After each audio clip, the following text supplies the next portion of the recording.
Benoît Chéroux, bonjour et merci de bien vouloir, comme souvent, répondre à nos questions. C'est toujours un plaisir de t'avoir sur l'antenne de Maritima.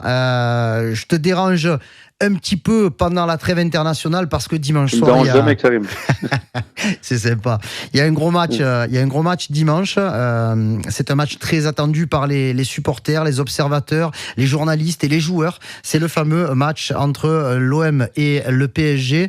Ça fait longtemps en championnat que l'OM n'a plus battu Paris. Je crois que tu faisais même partie, je crois pas, j'en suis sûr, le fameux 3-0 là en 2011 au Vélodrome. Depuis, il n'y a plus eu de victoire de l'OM en championnat contre le PSG. C'est quand même quelque chose qui est pas normal, on est d'accord?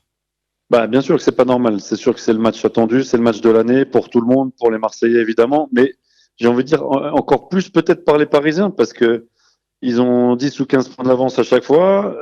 Il y a plus beaucoup de matchs en jeu. On voit bien la gestion de Luis Enrique par rapport au cas Mbappé. Ils veulent lui faire jouer que les matchs de coupe, les matchs de Ligue des Champions et les matchs contre l'Olympique de Marseille parce que c'est des matchs spéciaux pour les supporters des deux camps. Donc je ne vais pas dire que c'est plus important pour Paris, mais il y a beaucoup plus de motivation pour Paris parce que ça fait partie des matchs importants. Et en championnat, il y en a plus beaucoup des matchs importants pour Paris. Ils ont tellement d'avance.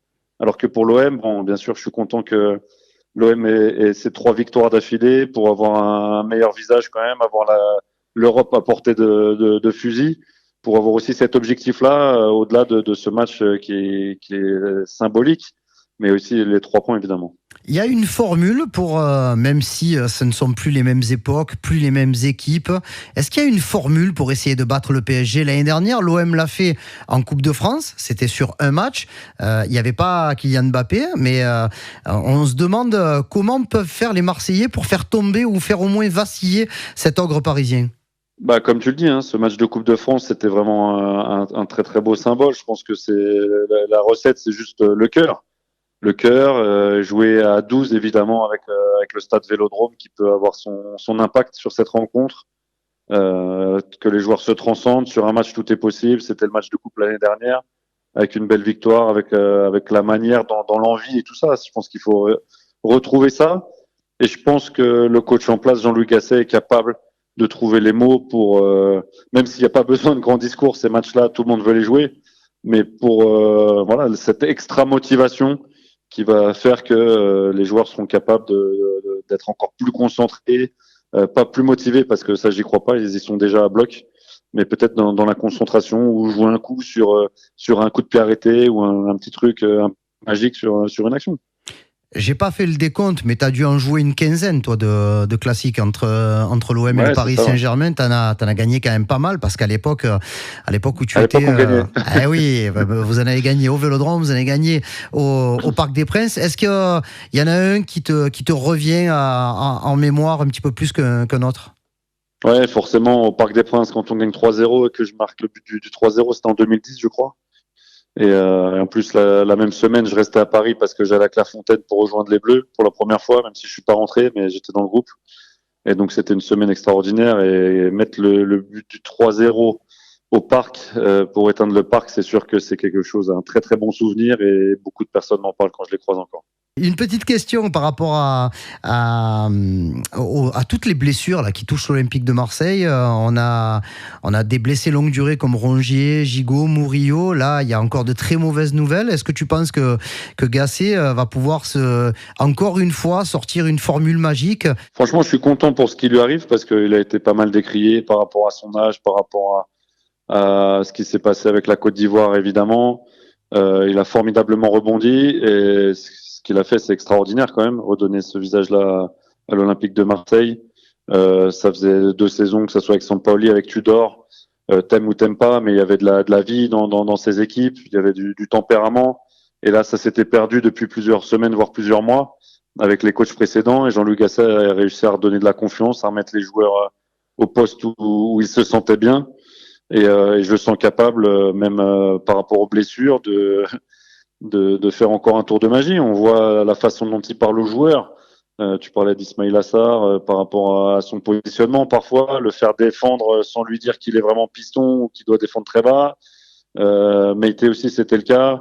Donc je suis sûr qu'il va trouver la bonne formule pour embêter le Paris Saint-Germain, surtout qu'il connaît très bien le Paris Saint-Germain aussi pour y avoir travaillé, donc il sait comment ça se prépare un classico de l'autre côté. Exactement. La fin de saison va être riche, très riche, hein, puisque l'OM a beaucoup de gros matchs à jouer en Ligue 1, mais il y a aussi cette Ligue Europa qui tient à cœur à tous les amoureux de l'Olympique de Marseille. Un quart de finale aller-retour avec un match aller à Benfica, un retour à Marseille. Je crois que tu connais ça, puisqu'en 2009, c'était ce qui vous était arrivé. C'est ça, avec Eric Guéretz à l'époque. Super souvenir, je crois qu'il y avait Di Maria, David Luiz à l'époque. Le stade de Benfica, Stadio da Luz, incroyable. Super ambiance, super souvenir. C'est un grand club d'Europe.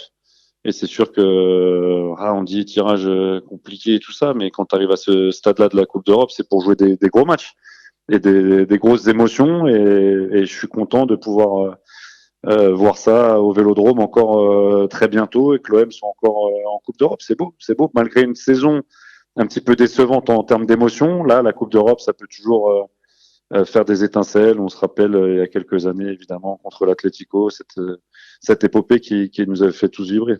On se rappelle de l'épopée en Ligue Europa, on se rappelle de votre épopée en Ligue des Champions où vous perdez contre le Bayern en quart de finale. J'ai envie de penser que cette Ligue Europa, elle est très ouverte et même pour une équipe de Marseille qui est peut-être moins clinquante, qui fédérait un peu moins que ses devancières, tout reste possible dans cette compétition.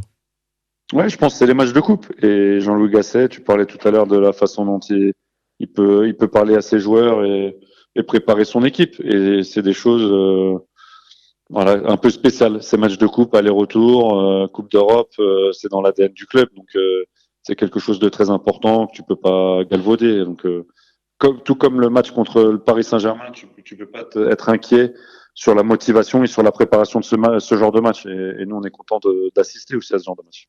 Dimanche 20h45 sur Prime Video et sur Maritima. Du coup, on sera pas loin, Karim. Et oui, tu seras encore bien entendu présent pour ce grand rendez-vous. C'est ça. Je vais le commenter. J'ai la chance de le commenter. Et on va essayer de déconnecter le cœur pour parler avec la tête et essayer de commenter ce match-là en essayant d'être assez objectif. Mais c'est parfois très difficile quand on commente un OM PSG. Oui, voilà, nous on n'a pas ce problème-là. On n'a pas. Exactement, c'est beaucoup plus facile pour toi, Karim. Pour moi, c'est compliqué. Merci beaucoup, Ben. C'est super Merci sympa. À toi. Et je te dis à dimanche alors. Hein. À dimanche, ouais.